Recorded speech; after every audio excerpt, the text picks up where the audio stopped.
আজ দুপুর 2:30টা নাগাদ কতুলপুর নেতাজি মোড় সংলগ্ন এক জুতোর দোকানে আগুন লাগে। দোকানের মালিকের নাম সনত বিট। ওই বিধ্বংসী আগুন নেভানোর জন্য দমকলের দুটি ইঞ্জিন চেষ্টা চালিয়ে যাচ্ছে। প্রত্যক্ষদর্শীদের মতে বেলা 2:30টা নাগাদ আগুন লাগে।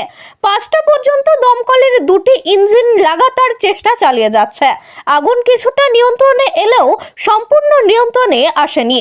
জুতোর ওই দোকানে প্লাস্টিক এবং চামড়ার জুতো মজুদ থাকায় আগুনের গতিটা বেশি বলে জানা যাচ্ছে। Bureau report RLM news.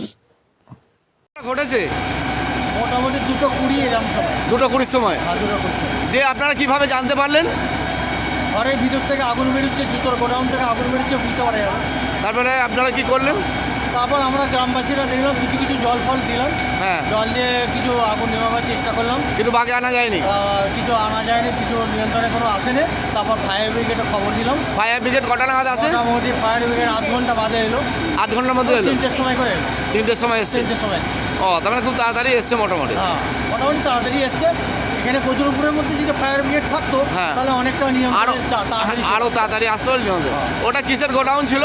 ওটা প্লাস্টিক জুতো, চামড়ার জুতোর গোডাউন ছিল। চামড়ার গোডাউন ছিল। ব্যাপক ক্ষয়ক্ষতি হয়েছে বলে মনে হচ্ছে। এখনো কি ফায়ার ব্রিগেড বা সাধারণ মানুষ? 5টা এরকম বাজছে, এখনো মোটামুটি কিছুটা নিয়ন্ত্রণে এসেছে।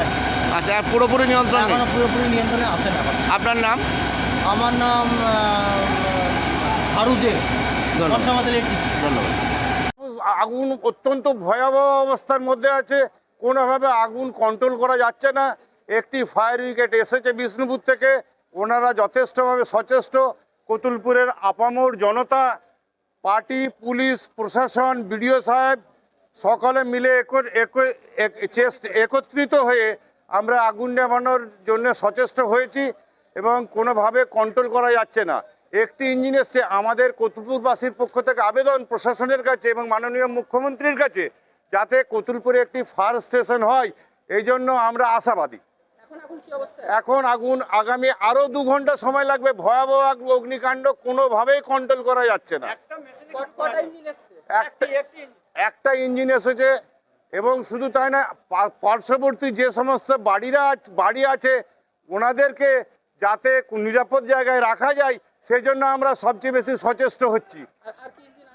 আর একটা ইঞ্জিন আসার কথা আসছে, বলেছি আমরা আরামবাগ থেকে আসার কথা, কিন্তু অনেক সময় লেগে যাচ্ছে। আগুন কোনো মতে কন্ট্রোল। এখন আমাদের চিন্তা, পার্শ্ববর্তী যে সমস্ত ঘর বসবাসকারীরা রয়েছে ওনাদের যাতে কোনোভাবে আগুনে ক্ষতি না হয়, সেই জন্য আমরা আপামর জনসাধারণ ব্যাপারটা নিয়ে চিন্তায় আছি। আমার নাম কৃষ্ণেন্দু কুণ্ডু, আমি কতুলপুর নিবাসী।